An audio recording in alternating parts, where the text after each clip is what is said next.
ඒක මල්ලි මම පාර්ලිමේන්තුවේ බේර ගන්නවා. ඒක අධ්‍යක්ෂක මට බේර ගන්න බෑ. මේකට වග කියන්න ඕනේ කවුද කියන එක අපි තේරුම්කාරක සභාවක් දාලා අහන්නකෝ දැන් වාගේ මම අහන් හිටියනේ බං. දැන් මම කියන්නේ අහන් හිටිය බං.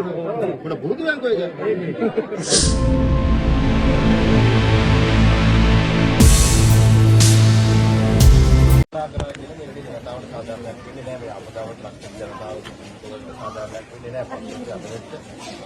ගරන්ද ජලකඳකට ගහන් දින මිනිස්සුන්ගේ ජීවිතේට ආත්මෙට සාධාරණයක් වෙන්නේ නැහැ. ඒ හින්දා දැන්වත් විහිළු කරන එක නවත්තලා මේ අහිංසක මිනිස්සුන්ට නැවත ගම්බිම් වලට යන්න පුළුවන් වෙන විදිහට තමන්ගේ තීන්දුව తీරන ටික ගන්න. ඒ තීන්දුව తీරන ගන්න නැතුව අපිට බන්න පණක් වෙන්නේ. ජනාධිපතිවරයා කිය මාත්‍යාංශ යාළුවේ ඉන්න මැතිවරු මන්ත්‍රීවරු ඒක විහිළු කඩ ගන්නව නම් ඔබතුමාලා විහිළුවට ගන්න ජනාධිපතිතුමාගේ නොහැකියාව. මේ විද්‍යාපාරය මේ රටේ විධායක ජනාධිපති ගමතක් කරන්න එපා. මන්ත්‍රීතුමා දැන් ආණ්ඩුවට චෝදනා කරන්නේ පාර විතරක් අදලා කොටින්වල. ආණ්ඩුවට චෝදනා කරන්නේ ඔබතුමා මේ පැත්තේ ඉන්න වැඩසටහන දැනගෙනද අපිට මේ පැත්ත බලන්නේ අපේ දිනසය අපි තියලා දැන්වත් කළා දෙන්නේ. භූවිද්‍යාවෙන් ආවෙ නැති එක අපි පිළිගන්න ඔබතුමාත් දන්නේ නැති ලංකාවට වෙන්නේ සුපිරියට 15යි. හරි තියෙනවා. යාළුවාට මේ වැඩ කොටස කරගෙන යන ගමන් දැනට අඹරේ බලලා තියෙනවා. ඒක පොඩි වැඩක් නිසා මේක ලොකු වැඩක් කියලා ඔබතුමාට දැනෙන්න තියෙන ඇති. ඒ නිසා සමාවෙන්න මත්තෝ. ඔබතුමා දැන් අදහස් දීලා ඉවරනේ. ඒ නිසා ඔබතුමා මේකේ අගක් මුලක් නොදැන වොයිස් කට් දීම වැරදි නැද්ද කියලා හිතලා බලන්න. අපි මෙතන අපි දැනුවත් කරලා ඉවරයි, ඉඩම් හොයලා ඉවරයි. අපි ඒක වැඩේ තුට්ටක් පරක් වෙන්න පුළුවන්. මේ දැන් තියෙන්නේ මේ ආපදාවට ලක් වෙච්ච මිනිස්සු දුකටපත් වෙච්ච මිනිස්සුන්ගේ ජීවිත ටිකට ගහන්න එකනේ. ජීවිතාවම අවදානමකට ලක් කරලා තියෙනවා. ඒකට තමයි අපි කඳුරු දාක් හදලා ඒ වැඩ ටික කරගෙන යනවා. ඒ වැඩ ටික කරගෙන යනවා. හරිද? ඊට පස්සේ ඉඩම් ටික තෝරගෙන ඉවරයි. ඉඩම් ටික තලයේ තියෙනවා. තලයේ තියෙනවා. අපි දැනුවත්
ආන ප්‍රශ්න උත්තර දෙන්න.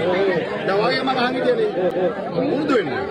right අපි දේශපාලනය කරනවා අපි දුක් විඳින මිනිස්සු ගාවට එනවා. ඒක දන්නවා. right වත් කොල්ලෙක් මාත් කොල්ලෙක්. ඉතින් අපි කියන්නේ වාගේ මම අහන් හිටියනේ. මම වට මුකුත් කිව්වේ නෑනේ. තාම මේකට ජාගාලා එරුණා මම නවත්ත ගත්තනේ.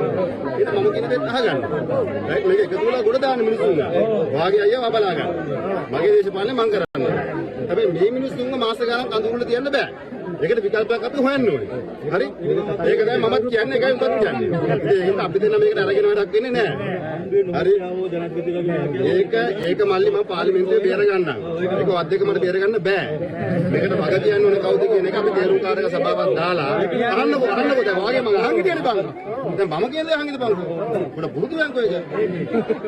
ඉනා වෙන්න බෑ. මම ඇත්ත කියන්නේ දැන් පාර්ලිමේන්තුවේ තේරුම්කාරක සභාවක් දාලා වාක්‍යයෙන් පැහැර හැරියද නැද්ද කියන අපි හොයමු. හරි? ඒක ඔයාලට දැන් නිගමනට එන්න බෑ මට එන්න බෑ. රයිට්? ඒකෙ මෙහාට කොල්ලෝ මගේ දේශපාලනේ වෙනස්. මම ඒකට චෝදනා කරන්නේ නැහැ. චෝදනා කරනවා චෝදනා ඕන කරන් තියෙනවා. දැන් අද දැක්කනේ ඇඹිලිපිටිය ගංජා හේනේ කතාව. මම කිව්වේ නෑනේ මේ මීඩියා එකේ. දැන් මේ මීඩියා කතාවක් වොයිස් කට් එක ගහනකොට මම ඇඹිලි පිටේ කතාව කිව්වද? නෑ. ළමයි දෙන්නෙක් මැරලා ඉන්නවා IDH එකේ. බෙහෙත් විස වෙලා. ඒ ගැන මම කතා කරාද? නෑ. ඇයි ඒ? ඒ කතා කරන තැනක් තියෙනවා. ඒ කතාවේ මෙතන නෙමෙයි. හරි? දැන් මෙතන මේ මිනිස්සුන්ගේ ගෙවල් වලට යන පස්සේ අපි ඉස්සලා බේරගන්නවා. හරි? ඒක කරන්න අපි දෙපැත්තේ දේශපාලනය කරමු. හරි?